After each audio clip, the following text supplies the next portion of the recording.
आज important questions के बारे में बात कर रहे हैं rise of nationalism in Europe में से। So the most important question is what changes did Napoleon introduce to make the administrative system more efficient in the territories ruled by him. Means जहां जहां वो रूल कर रहा था उसने वहां एडमिनिस्ट्रेटिव सिस्टम में क्या क्या चेंजेस किए जिससे कि जो उनका एडमिनिस्ट्रेटिव सिस्टम था वो बहुत ज़्यादा इफेक्टिव हो गया था और उससे क्या क्या फ़ायदे हुए थे और उन्होंने क्या क्या उसमें किया था। तो इसमें हमें ये सब बताना है। आपको लिखना है सबसे पहले ऊपर व्हाट वाज इंट्रोड्यूस्ड, या फिर आप कहेंगे हेडिंग में लिखेंगे द एडवांटेजेस, या फिर आप बोलेंगे कि ये सारे स्टेप्स उन्होंने लिए थे। The steps are as follows. The first step is civil code of 1804 the Napoleonic code was issued. तो इसमें से क्वेश्चन बनता है कि सिविल कोड कब बना था, तो 1804 में। इसका दूसरा नाम क्या था, नेपोलियनिक कोड था। अब ये इश्यू हुआ जब इसने क्या क्या हमें फायदे दिए ये हमें बताना है। तो हमें समझना है कि what was civil code of 1804। इसमें क्या था कि जितने भी प्रिविलेजेस थे जो बर्थ पे बेस्ड थे वो सब हटा दिए गए थे। जो लॉ था उसके सामने सब बराबर थे। Means we can say it established equality before the law, और राइट टू प्रॉपर्टी भी सिक्योर्ड हुआ इस लॉ के अंडर में। सो ये सारे फायदे हुए थे सिविल कोड ऑफ 1804 में।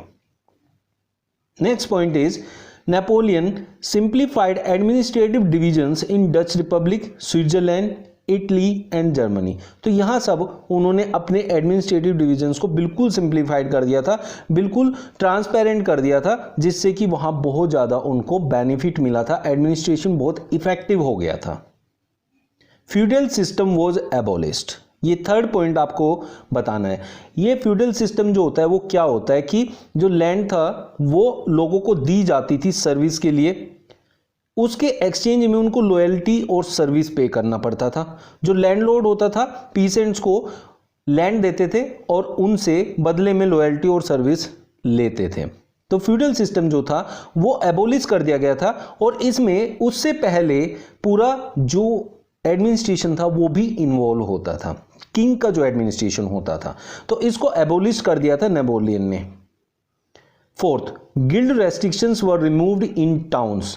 गिल्ड रेस्ट्रिक्शन रिमूव्ड होने से सबसे ज़्यादा फायदा हुआ था कि जो मर्चेंट्स थे, आर्टिशियंस थे, उनको अब फ्रीली ट्रेड करने की परमिशन थी। They were allowed to trade freely in the system. मतलब कहीं भी जाके अपना ट्रेड कर सकते थे, कुछ भी बेच सकते थे, किधर से भी लेन देन कर सकते थे।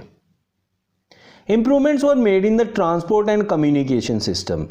नेपोलियन का ये मानना था कि अगर हमारा ट्रांसपोर्ट और कम्युनिकेशन सिस्टम बहुत सफिशिएंट है, एफिशिएंट है और वो बहुत ईजिली मूवेबल है, तो क्या होगा कि ट्रेड बहुत तेजी से ग्रो करेगा। इसीलिए जो ट्रांसपोर्ट और कम्युनिकेशन सिस्टम थे उनको बहुत इंप्रूव किया गया इस दौरान। Uniform laws, standardised weights and measures and a common national currency was introduced. अब हम देखें, अगर हमारे यहाँ जैसे हम बोलते हैं कि कोई भी एक शेर, जैसे गांव की एक लैंग्वेज होती है कि एक शेर, दो शेर, तो उसमें क्या होता है कि वेट लेते हैं, उस वेट से, उस वेट के अकॉर्डिंग हम चीज़ों को तोलते हैं। पहले ऐसा हम करते थे, लेकिन उससे क्या होगा कि अगर हमारे यहाँ लोकल लैंग्वेज में किसी एक पर्टिकुलर वेट को कुछ नाम दे दिया गया और वही अगर दूसरी कंट्री में जाके हम उस चीज़ को बोलेंगे तो वो उसको नहीं समझ पाएंगे। वो वहां क्या, अगर हम विद इन कंट्री भी एक स्टेट से दूसरे स्टेट या दूसरी प्लेस जाते हैं तो हो सकता है वहां भी वो समझ ना पाए।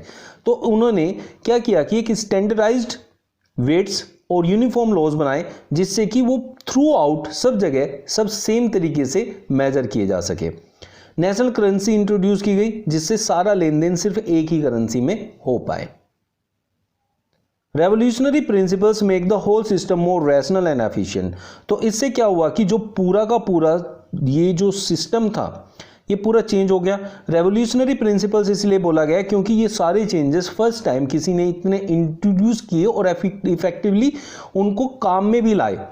तो जिससे क्या हुआ कि पूरा चेंज हो गया सिस्टम, इसलिए उनको रेवोल्यूशनरी प्रिंसिपल्स बोला गया। इनसे क्या हुआ कि पूरा का पूरा जो सिस्टम था वो रैशनल और एफिशिएंट हो गया, पूरे अच्छे से सब चीज़ें वर्कआउट। ये थे वो सारे पॉइंट्स जो आप लोगों को ध्यान रखने हैं लिखते हुए आंसर्स को। अब जो पॉइंट्स आपने समझे हैं अपनी लैंग्वेज में, इनमें आप चाहें तो कुछ ऐड अप भी कर सकते हैं। चलिए मिलते हैं नेक्स्ट वीडियो में न्यू ट्रिक्स और न्यू क्वेश्चंस के साथ।